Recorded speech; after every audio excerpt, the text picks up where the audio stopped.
Uyu munsi rero mbazaniye abajeni b'aba content creator dore ko babirimo neza muri iyi minsi.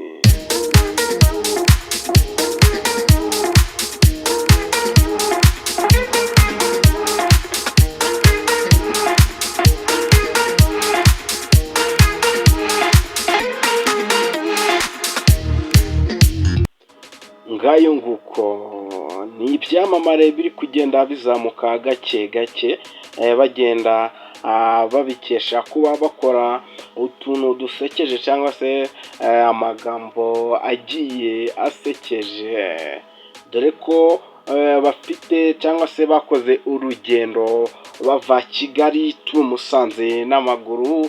Baragiye abenshi bakavuga ati se gute bashobora kugerayo, ariko ni impamo babashije kuba bagerayo n'amaguru na hamwe babashije kuba batega.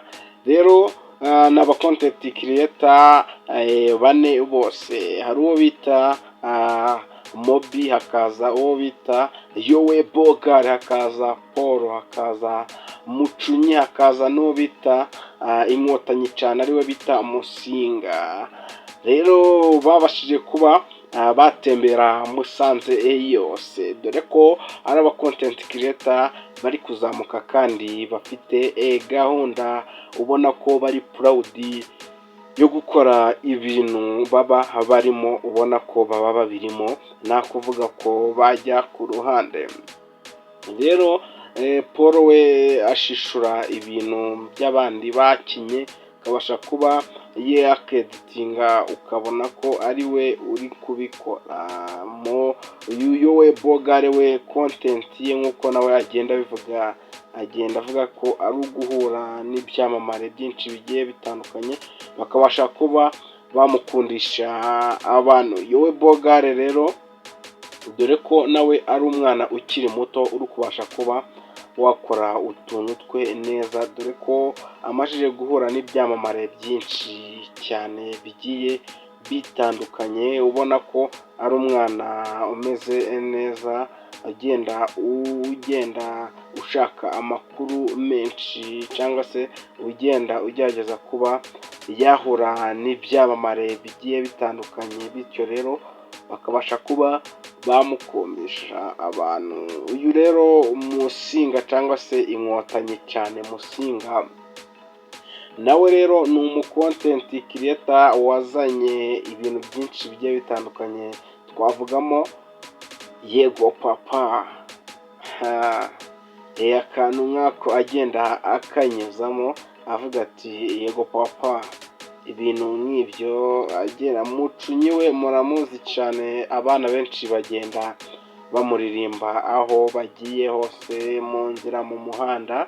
Mucunyi nawe ubona ko ari umuntu urimo neza kuri content ye, ubona ko biri sawa, agenda avuga ati ngewe rero nabashije kuba natekereza iyi content ati bitagoranye, dore ko itanangoye cyane, ati dukina turi abantu babiri, ati umwe akagenda yikiriza, ni gutyo natangiye, ati mbona biri gukunda, ati rero bityo mpita mfatiraho ndakomeza, ati kugeza na n'ubu.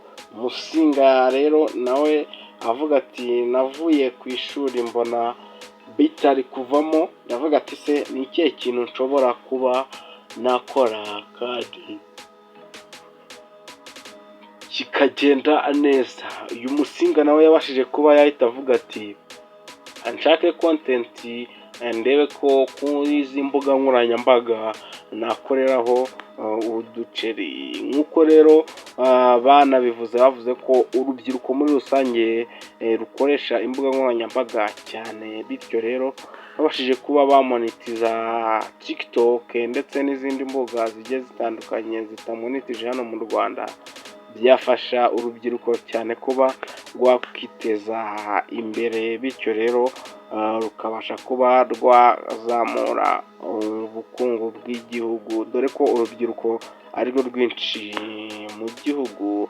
Rero nshuti, twakomeje kubona ikiganiro umunsi kuri mutarakora subscribe, yekure kugira ngo ibintu biganiro byiza tuba tubagezaho bizabageraho ku gihe.